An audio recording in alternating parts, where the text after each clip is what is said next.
तो hello innovators, आज की इस वीडियो में हम अपनी सीरीज ऑटोमेशन विद पाइथन के 8वें एपिसोड के साथ फाइल मैनेजमेंट सीखने जा रहे हैं। तो बिना टाइम वेस्ट किए चलते हैं अपनी ऑटोमेशन विद पाइथन के फोल्डर में।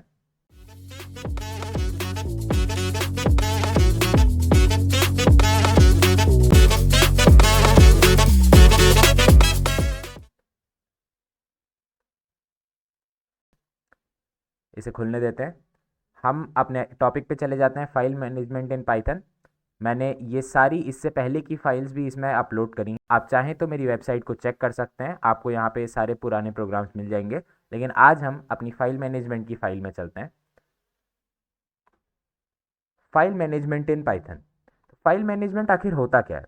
पाइथन में हम कई सारी फाइल्स को मैनिपुलेट करना चाहते हैं। हम कई बार किसी स्टोर्ड फाइल से डेटा रीड करना चाहते हैं, हम किसी स्टोर्ड फाइल में डेटा स्टोर करना चाहते हैं। जैसे मान लीजिए आप अगर कोई गेम बनाए तो उसमें हाई स्कोर आप स्टोर करना चाहेंगे, कोई डेटा स्टोर करना चाहेंगे यूज़र का, तो वो सब हम फाइल मैनेजमेंट की मदद से करते हैं।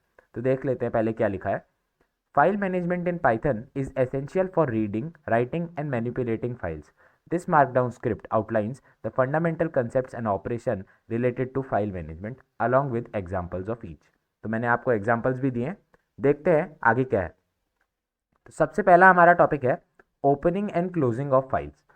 तो सबसे पहले अगर हमें किसी फाइल के अंदर मैनिपुलेशन करना है, उसका डेटा एक्सेस करना है या उसमें कुछ राइट करना है, हमें उससे पहले उसे ओपन करना होता है।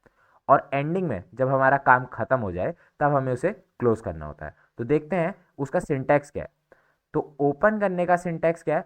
File is equal to open, उसके बाद फाइल का नाम है इन्वर्टेड कॉमास में, और उसके बाद डब्ल्यू लिखा है। यहाँ पे डब्ल्यू क्यों लिखा है इसका मतलब मैं आपको आगे समझाऊंगा। सबसे पहले तो हम VS कोड खोल लेते हैं। इसमें हम एपिसोड 8 करके एक फाइल बना लेते हैं सबसे पहले। अब यहाँ पर हम अपना कोड कॉपी करके पेस्ट करते रहेंगे जैसे कि हम हर वीडियो में कर रहे हैं। तो पहले इसको साइड कर लेते हैं। अब आपके अच्छे से समझ आएगा, इसीलिए मैंने पहले सेट कर लिया। अब देखते हैं। सबसे पहले हम इसको कॉपी करते हैं, Ctrl+C, और यहाँ पर पेस्ट कर लेते हैं। एक बार इसे सेव करते हैं और रन करके देखते हैं कि आखिर होता क्या है। पहले तो पुराने टर्मिनल कट कर लेते हैं ताकि नए से आपको दिखे कि आखिर हो क्या रहा है। तो अब मैं इसको अगर रन करता हूँ तो देखिए क्या लिखा आ रहा है। यहाँ फाइल्स में देखते हैं, फाइल्स में एक example.txt क्रिएट हो गई है अपने आप।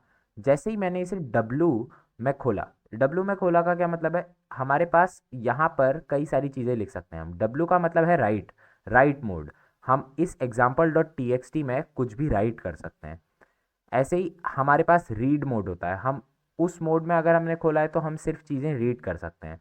हमारे पास W+ होता है, RB+ होता है, WB+ होता है। वो सब हम अभी आगे देखेंगे कि क्या होते हैं। तो चलते हैं अपनी स्क्रिप्ट में। सबसे पहले यहाँ क्या लिखा है? Opening and closing of a binary file. तो टेक्स्ट फाइल को कैसे खोलते हैं? सिर्फ W से खोलेंगे। और बाइनरी फाइल को अगर हम मान लीजिए रीड मोड में खोल लें, यहाँ पे मैंने लिखा भी है कि राइट मोड में खोलेंगे तो ऐसे लिखेंगे। उसके बाद कुछ ऑपरेशंस करेंगे और उसके बाद क्लोज करना ज़रूरी है। क्लोज करना क्यों ज़रूरी है? ये सिर्फ एक काउंटर मेजर है कि आगे कहीं उसी फाइल की चीज़ें यूज़ ना हो। तो देखते हैं आगे क्या लिखा है। दूसरे उस एग्जाम्पल पे हमने एक बाइनरी फाइल खोली है। बाइनरी फाइल क्या होती है? जो कि 0101 समथिंग में लिखा गया हो। तो हम उसे भी रीड कर सकते हैं, उसका डेटा एक्सेस कर सकते हैं और उसे मैनिपुलेट कर सकते हैं। तो बाइनरी फाइल इसने खोली, ओपन किया रीड मोड में, और उस पर कुछ कुछ ऑपरेशंस करें। हम क्या क्या ऑपरेशंस कर सकते हैं ये भी आगे देखेंगे, आप चिंता मत कीजिए। तो अभी सिर्फ मेरे साथ बने रहिए, हम आगे चलते हैं। आपको ओपन और क्लोज करना शायद आ गया होगा। आपको सिर्फ फाइल का नेम लिखना है और किस मोड में आपको ओपन करना है ये लिखना है। राइट मोड में कर सकते हैं, सिर्फ R लिखेंगे तो रीड मोड में कर सकते हैं। RB लिखेंगे तो रीड इन बाइनरी मोड लिख सकते हैं। WB करेंगे तो right in binary mode. W+ मतलब राइट भी और रीड भी। देखते हैं आगे क्या क्या। तो reading files, reading data from files is a common task in Python. Example दे रखा है यहाँ पे। तो एक तो हम ऐसे ओपन कर सकते हैं, मैं आपको दिखाना चाहूँगा। एक हम ऐसे अपनी फाइल को ओपन कर सकते हैं। बाइनरी फाइल एक हमने इंस्टेंस बनाया और उसमें ओपन करा है हमने फाइल को। दूसरे तरीके से हम कैसे ओपन कर सकते हैं? Right with open file name, फिर उसके बाद किस मोड में ओपन करना चाहते हैं, एज फाइल। फिर उसके बाद हम उसके अंदर उसके ऑपरेशंस करेंगे।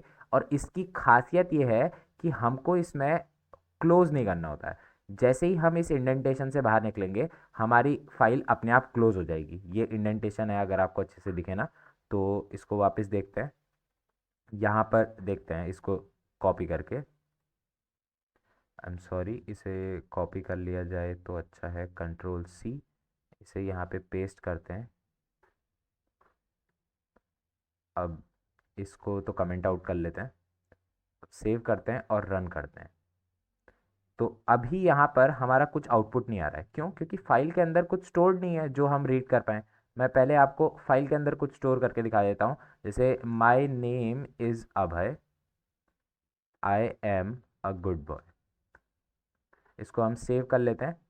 अब एक बार दोबारा इस चीज़ को रन करते हैं तो देखिए अंदर जो जो कंटेंट मैंने डाला था, my name is Abhay, I am a good boy, वैसा का वैसा ही प्रिंट हो गया। कैसे? हमने सबसे पहले फाइल को ओपन किया है, जिसका दूसरा सिंटैक्स ये है। पहला सिंटैक्स मैंने आपको बता दिया कैसे ओपन करते हैं, दूसरा सिंटैक्स ये है, with open file name opening mode as instance name. जैसे यहाँ पे फाइल था वैसे ही यहाँ पे फाइल है, अब हम उसे फाइल के नाम से ही एक्सेस करेंगे। उसके बाद आगे क्या लिखा है, for line in file, for line in file print line dot strip. मैं यहाँ पे स्ट्रिप अगर हटा दूँ तो देखते हैं क्या होता है, कंट्रोल एस, और अब मैं अगर इसको रन करूँ तो देखिए न्यू लाइन कैरेक्टर बना रहा है। न्यू लाइन कैरेक्टर क्यों बना रहा है? क्योंकि बाय डिफ़ॉल्ट यहाँ पर एक न्यू लाइन कैरेक्टर होगा।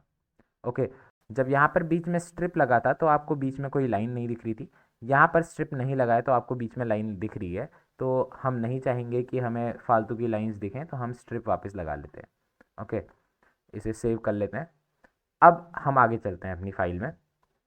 आगे क्या लिखा है, reading entire contents of a binary file. Same चीज़ यहाँ पर है कि हम उसे नॉर्मली रीड कर सकते हैं और उसके बाद प्रिंट कर सकते हैं। सेम चीज़ हम यहाँ भी कर सकते हैं। जैसे फॉर लाइन इन फाइल कर रखा है, मैं इसे ऐसे ना करके अगर मैं लिखना चाहूँ प्रिंट फाइल और सेव करके रन करूँ तो देखते हैं क्या होता है। यहाँ पर उस फाइल की एनकोडिंग और सब कुछ लिखा आ गया। तो देखिए क्या लिखा आ रहा है, name is equal to example dot T x T. ये जो फाइल हमने इंस्टेंस क्रिएट करा है ये किसको रिफ़र कर रहा है? ये example dot T x T को रिफ़र कर रहा है। Mode is equal to R, किस मोड में खोला गया है? रीड मोड में। और UTF-8 एनकोडिंग क्या है? UTF-8 most commonly encoding use होती है जो हमारे लोकल सर्वर्स पे यूज़ होती है। जहाँ बड़ी एनकोडिंग चाहिए होती है वहाँ आपको पता होगा SHA-256 यूज़ होता है। अगर आपने कभी नहीं सुना है तो आप इसके बारे में जाके चेक कीजिए। हम देखते हैं अभी आगे बढ़ते हैं अपनी फाइल में। आगे क्या लिखा है, आगे यहाँ पर बाइनरी फाइल के बारे में दिया गया है। बाइनरी फाइल के बारे में क्या लिखा है हम यहाँ पर देखते हैं, with open data dot bin. यहाँ पे हम एक बाइनरी फाइल को रीड बाइनरी मोड में खोल लें एज बाइनरी फाइल, फिर data is equal to binary file dot read, और उसके बाद हम उस पर कुछ भी प्रोसेस कर सकते हैं। हम उसे प्रिंट कर सकते हैं, हम उस पर मैनिपुलेट कर सकते हैं। हालांकि यहाँ पे रीड मोड में खोला गया तो हम उसे मैनिपुलेट नहीं कर सकते। तो यहाँ तक आपको समझ आ रहा होगा आई थिंक। आगे चलते हैं, राइटिंग फाइल्स। अब आपने रीड करना सीख लिया है, आपको ओपन करना आ गया है। अब आप चाहेंगे कि हम उसमें राइट भी कर पाएँ।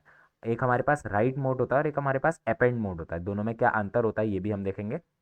आगे देखते हैं, you can write data to files using various methods. तो क्या क्या हम कर सकते हैं, पहला एग्जाम्पल देखते हैं, with open example dot T x T. हम दोबारा example dot T x T में ही काम कर रहे हैं, हम इसे कॉपी कर लेते हैं, अपने कोड पे आते हैं, पुराने कोड को कमेंट आउट करते हैं और नया कोड यहाँ पर पेस्ट करके सेव करते हैं और रन कर लेते हैं। तो देखते हैं क्या होगा। यहाँ पर example dot T x T के अंदर क्या हुआ, hello world Python is awesome लिखा आ गया। क्यों? अभी तक तो यहाँ पर माई नेम इज़ अभय और I am a good boy लिखा था। तो यहाँ पर हमने फाइल के अंदर कुछ राइट किया है। देखिए सबसे पहले हमने फाइल को ओपन किया है as write mode, as file. उसके बाद फाइल डॉट राइट, राइट हमारा फंक्शन है, फाइल डॉट राइट नाम से अगर हम कुछ भी लिखें उसके अंदर तो वो उसके अंदर राइट हो जाएगा। अब मैं मान लीजिए यहाँ पे लिखूँ हेलो हेलो हेलो। अब अगर मैं इसे सेव करूं और दोबारा रन करूं तो देखिए यहाँ तो हमें कुछ आउटपुट नहीं मिलेगा, लेकिन example dot T x T में क्या होगा, हेलो हेलो हेलो आ गया। ये एक दिक्कत दे रहा है, शायद आपके दिमाग में आ रहा हो कि पिछला जो डेटा था हेलो वर्ल्ड वो गायब हो गया, उससे पहले भी जो मैंने डेटा डाला था वो गायब हो गया। तो ये गायब होगा जब आप इसे राइट मोड में खोलेंगे, जब आप इस पर राइट करने की कोशिश करेंगे। अपेंड मतलब होता है कि आप इसके आगे कुछ लिखें। राइट मतलब होता है आप उसे ओवर राइट करके कुछ लिखें। अपेंड आगे दिया है, मैं आपको आगे समझाता हूँ। आगे क्या दिया है, writing to a binary file. Binary file में भी आप राइट कर सकते हैं, हम देख लेते हैं एक बार। हम यहाँ पर इसे कॉपी करते हैं, इसे पुराने कोड को कमेंट आउट करते हैं और नए कोड को कॉपी करके सेव करते हैं और रन कर लेते हैं। ये सारे एग्जांपल्स मैंने पहले से बना के रखे हैं ताकि मैं आपको आसानी से समझा पाऊँ। तो डेटा डॉट बिन अगर हम खोलना चाहेंगे तो देखिए यहाँ पे क्या लिखा है, हेलो। हेलो कैसे लिखा आ रहा है, देखिए यहाँ पे क्या लिखा है, 0x48, 0x65, 0x6C, 6C, 6F। तो ये सारी चीज़ें हेक्साडेसिमल में लिखी गई हैं।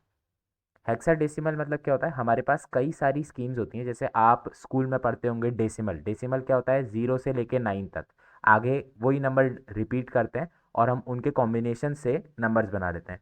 आपको पता होगा बाइनरी, बाइनरी में सिर्फ 0 और 1 यूज़ होता है। ऐसे ही हमारे पास ऑक्टल होता है। ऑक्टल में सिर्फ 0 से 7 तक होते हैं, फिर उसके बाद 8 को वापस 10 लिखा जाएगा। आपको शायद समझ आ रहा होगा, 0 से 7 होंगे, उसके बाद आगे दोबारा वही नंबर रिपीट करके कॉम्बिनेशन बनाया जाएगा। मतलब 8 रियलिटी में ऑक्टल में एग्जिस्ट नहीं करता है। ऐसे ही हमारे पास हेक्साडेसिमल होता है। हेक्साडेसिमल में क्या रहता है, हमारे पास 9 तक नॉर्मल नंबर्स रहते हैं। 10 को हम ए कहते हैं, 11 को हम बी कहते हैं, 12 को हम सी कहते हैं। इस तरीके से हम 16 तक, सॉरी 15 तक, 0 से 15 तक, 15 को हम एफ कहते हैं। इस तरीके से हम डिनोट करते हैं। तो यहाँ पे जैसे 4 और 8 लिखा है, दो अलग अलग चीज़ें हैं। ऐसे यहाँ पे 6 और सी लिखा है। यहाँ पे सी का मतलब क्या होगा, ए हमारा 10 होता है, बी हमारा 11 होता है, सी हमारा 12 होता है। तो यहाँ पे 6 और 12 लिखा है, यहाँ पे भी 6 और 12 लिखा है, और यहाँ पे 6 और एफ लिखा है। तो अब शायद आपको समझ आ रहा होगा कि ये जो 6 सी हेक्साडेसिमल में लिखा है, ये शायद से एल होगा, क्योंकि 2 बार एल आ रहा है और 2 ही बार 6 सी लिखा है, सेम चीज़। तो इसी तरीके से हमने इसे हेक्साडेसिमल में एच लिखा, हेक्साडेसिमल में ई लिखा, एल लिखा, एल लिखा, ओ लिखा, और जब हमने फाइल में देखा तो वो चीज़ यहाँ चेंज हो गई है। शायद अब आपके समझ आ रहा होगा कि बाइनरी फाइल्स में हम बाइनरी तरीके से काम करेंगे। तो आगे चलते हैं अपनी फाइल में। आगे हमारे पास फाइल मोड्स हैं। अब मैंने आपको फाइल मोड समझाए ताकि आपके अच्छे से समझ आ जाए कि हम ओपन कैसे करते हैं, क्लोज कैसे करते हैं और रीड राइट कैसे करते हैं। अब रीड राइट करने के लिए जो ये फाइल मोड्स हैं, ये बहुत ज़रूरी चीज़ है। देखते हैं हमारे पास क्या क्या है। हमारे पास डिफ़ॉल्ट तो है रीड, कि अगर आपने बिना पैरामीटर डिफाइन किए कि हम किस मोड में खोलना चाहते हैं, ये बिना लिखे आपने अगर ओपन कर दी फाइल, तो वो रीड मोड में ओपन होगी। दूसरा हमारे पास राइट मोड होता है, हमारे पास अपेंड मोड होता है, हमारे पास बाइनरी होता है, और हमारे पास टेक्स्ट होता है। तो ये जो रीड और टेक्स्ट होता है ना, ये डिफ़ॉल्ट होता है। मतलब जो आप देख रहे थे, हम डायरेक्टली अगर रीड करें तो वो टेक्स्ट फॉर्म में ही रीड होता है। और बाइनरी अगर करना है तो हमें आर के पीछे बी लिखना पड़ेगा, डब्ल्यू के पीछे बी लिखना पड़ेगा, ए के पीछे बी लिखना पड़ेगा। तो इसी तरीके से हम रीड राइट और अपेंड करते हैं, या तो नॉर्मल में या बाइनरी में। आगे देखते हैं वर्किंग विद टेक्स्ट फाइल्स में क्या दिया है। Text file store data in human readable format, जिस तरीके से हमने अपनी example dot T x T बनाई थी। हालांकि ये थोड़ी सी स्लो काम करेगी, क्यों, क्योंकि बाइनरी को कंप्यूटर को कन्वर्ट नहीं करना पड़ेगा और इस चीज़ को उसे कन्वर्ट करना पड़ेगा, इसीलिए ये थोड़ा सा स्लो होगी। हालांकि ये इतना समझ नहीं आता है ह्यूमंस को, लेकिन थोड़ा सा स्लो रहता है।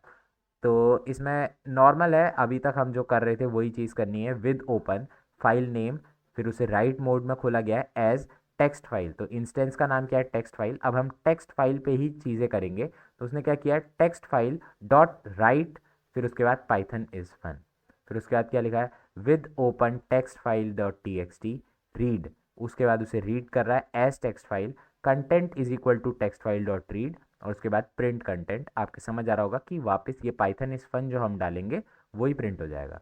अब मैं आपको दिखाना चाहूँगा कि अपेंड कैसे होता है। अपेंड मैंने यहाँ पे डाला नहीं है। अपेंड कैसे होता है हम यहीं पे देख लेते हैं एक बार। तो इस कोड को तो हम कमेंट आउट कर लेते हैं और पुराने कोड को हम जो है अनकमेंट करते हैं। तो मैं जो चीज़ आपको यहाँ पे दिखाना चाह रहा हूँ वो क्या है, मैं सबसे पहले आपके लिए एक फॉर लूप लगा लेता हूँ मैं, ताकि अच्छे से आपको समझा पाऊँ। For I in range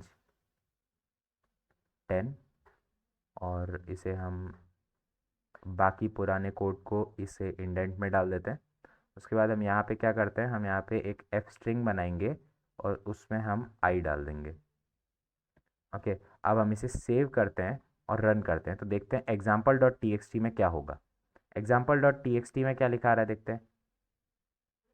0 Python is awesome, 1 Python is awesome. ये ऐसे क्यों लिखा आ रहा है, क्योंकि मैंने यहाँ पे बीच में बैक स्लैश एन नहीं लगाया, यहाँ पे मैं लगा लेता हूँ, मेरी गलती है। यहाँ पर हम क्या करते हैं, बैक स्लैश टी लगाते हैं। बैक स्लैश टी का मतलब क्या होता है, टैब, मतलब वही जो हम 4 स्पेसेस का इंडेंटेशन देते हैं उतना ही बड़ा। और उसके बाद हम यहाँ पर एक बैक स्लैश एन लगा लेते हैं, इसे सेव करते हैं और रन करते हैं, तो देखते हैं क्या होता है। Example dot T x T में 0 space Python is awesome, 1 space Python is awesome, 2 space Python is awesome, 3 space Python is awesome. अब अगर मैं यहाँ पर कुछ अपेंड करना चाहूँ, मैं यहाँ पर मान लीजिए मैं इसे अपेंड मोड में खोलना चाहूँ, मैं इसी को कॉपी कर लेता हूँ, कंट्रोल सी, और यहाँ पर पेस्ट करता हूँ। इसे मैं अगर अपेंड मोड में खोलना चाहूँ, अब मैं यहाँ पर इसमें कुछ ऐड करना चाहूँ, मान लीजिए दोबारा हम यही चीज़ कर रहे हैं। ओके, कंट्रोल सी, और यहाँ पर हम कंट्रोल वी करके पाइथन इज ऑसम को चेंज करके thank you for reading this. अभी हम इसे सेव कर लेते हैं और दोबारा रन करते हैं, तो देखिए क्या लिखा आएगा। पुरानी चीज़ तो वैसी की वैसी है, मतलब वो दोबारा रन कर रहा है, ऐसा नहीं है कि ये दोबारा रन नहीं कर रहा है, ये दोबारा रन कर रहा है, और ये चीज़ उसके बाद अपेंड हो जा रही है। अब अगर मैं इसको कमेंट आउट कर दूँ तो देखना क्या होता है। अब मैं इसको कमेंट आउट कर दूँ और दोबारा रन करूँ, एक और बार रन करूँ, सॉरी मेरी गलती है, मैंने आपको पिछली एक वीडियो में बताया था कि इस चीज़ को सेलेक्ट करके रन नहीं करना होता है, तो मैं उसे सेलेक्ट करके रन कर रहा था। यहाँ पर अब मैं ऐसे रन करूँगा, तो देखिए क्या होगा, उसी चीज़ के पीछे एक चीज़ अपेंड हो जाएगी, पाइथन इज ऑसम, और उसके पीछे इतना तो पहले से था, ये दोबारा अपेंड हो गया। अब मैं अगर एक बार और चलाऊँ तो क्या होगा, उसके बाद एक और बार अपेंड हो जाएगा। अब मैं एक बार और चलाऊँ तो क्या होगा, उसके बाद एक और बार अपेंड हो जाएगा। तो आपके समझ आ रहा होगा कि अपेंड सिर्फ उसके पीछे ऐड करेगा, जबकि राइट अगर मैं अब इसको कमेंट आउट कर दूं और इस चीज़ को कमेंटेड कर दूं, इसे सेव करूं और दोबारा रन करूं, तो देखना क्या होगा। मैंने दोबारा वही गलती कर दी, इस चीज़ को सेलेक्ट करके रन कर दिया। आप ये गलती दोबारा मत करना, कहीं आप बहुत सारा टाइम खो दें सिर्फ ये ढूंढने के लिए कि गलती क्या हो रही है, एरर क्या हो रहा है। इसे रन करते हैं, देखते हैं क्या होगा। सब कुछ डिलीट हो गया और दोबारा उसने उसे राइट कर दिया। तो अब आपको राइट का मतलब समझ आ रहा होगा कि पुराना डेटा सब कुछ ओवर राइट कर देना है, और अपेंड मतलब पुराने डेटा के ऊपर कुछ उसके बाद राइट करना है। तो देखते हैं आगे क्या है। Working with binary file, binary files में भी मैंने आपको बता दिया है कि आप उसे नॉर्मली ओपन करेंगे, राइट बाइनरी में आपने ओपन किया, आप अपेंड बाइनरी में ओपन कर सकते हैं, और उसके बाद उसमें बाइनरी फॉर्म में डेटा स्टोर करेंगे, जबकि वो रियल फॉर्म में ह्यूमन रीडेबल फॉर्म में दिखेगा आपको, लेकिन वो बाइनरी फॉर्म में स्टोर होगा। ऐसे ही आप उसे जब रीड करेंगे तो वो बाइनरी तरीके से रीड करेंगे, और उसके बाद आप उसे प्रिंट कर सकते हैं, प्रोसेस कर सकते हैं, उसे मैनिपुलेट कर सकते हैं। आगे देखिए क्या लिखा है, file handling using with statement. तो ये तो मैंने आपको वैसे ही बोल के बता दिया है कि using the with statement is recommended because it automatically closes files. आपको पुराने वाले सिंटैक्स में जो हमने सबसे पहले देखा था, इसमें आपको ओपन करना पड़ रहा है और क्लोज भी करना पड़ रहा है, लेकिन विद वाले में आपको क्लोज नहीं करना होता है। तो यही चीज़ यहाँ पे लिखी है, ये तो थ्योरी चीज़ें हैं, टाइम वेस्ट। आगे देखते हैं file navigation and location. Python provides methods for navigating and locating files. तो ये हम किस मॉड्यूल की मदद से करेंगे, हमारे पास एक मॉड्यूल होता है ओएस, तो ये हमारे ऑपरेटिंग सिस्टम के साथ खेलने के लिए हमें हेल्प करता है। पाइथन में जो ऑपरेटिंग सिस्टम, आप जिस भी ऑपरेटिंग सिस्टम पे काम कर रहे हैं, जैसे मैं लिनक्स पे काम कर रहा हूँ, आप विंडोज़ पे काम कर रहे हो सकते हैं, आप मैक पे काम कर रहे हो सकते हैं, यहाँ पर आप उसे मैनिपुलेट कर सकते हैं ओएस की मदद से। तो देखते हैं ये जो कोड है ये कर क्या रहा है। इसे कॉपी कर लेते हैं, पुराने कोड को कमेंट आउट कर लेते हैं और नया कोड पेस्ट करते हैं, सेव करते हैं और रन कर लेते हैं। तो लिखा क्या आ रहा है, फाइल डज नॉट एग्जिस्ट। क्यों लिखा आ रहा है, देखते हैं।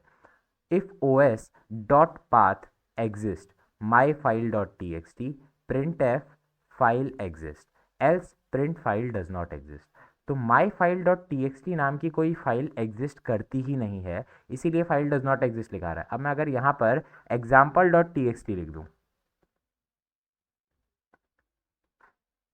मैं इसे सेव करूं और रन करूं, तो देखिए फाइल एग्जिस्ट लिखा आ जाएगा।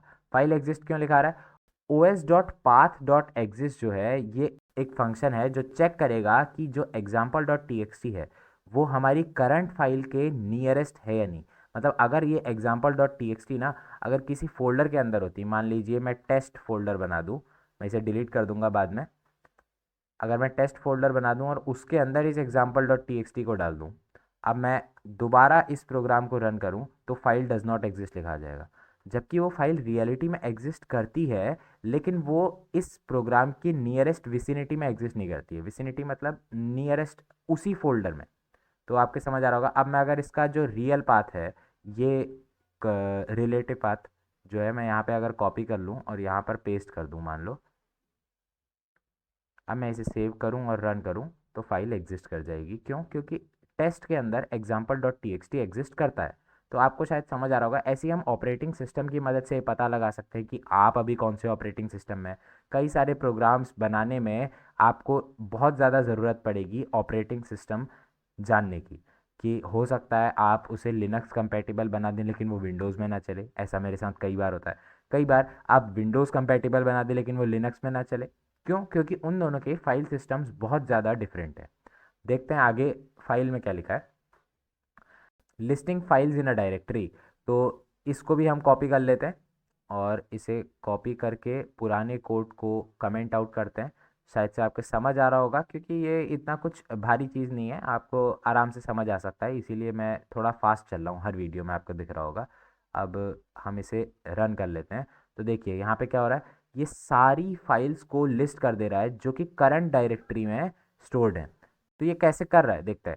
फाइल्स इन डायरेक्टरी हमने एक इंस्टेंस बनाया है, वेरिएबल बनाया है, जो कि ओएस के लिस्ट dir फंक्शन को कॉल कर रहा है। और यहाँ पे हमने क्या दिया है, यहाँ पे हमने क्या दिया है, डॉट।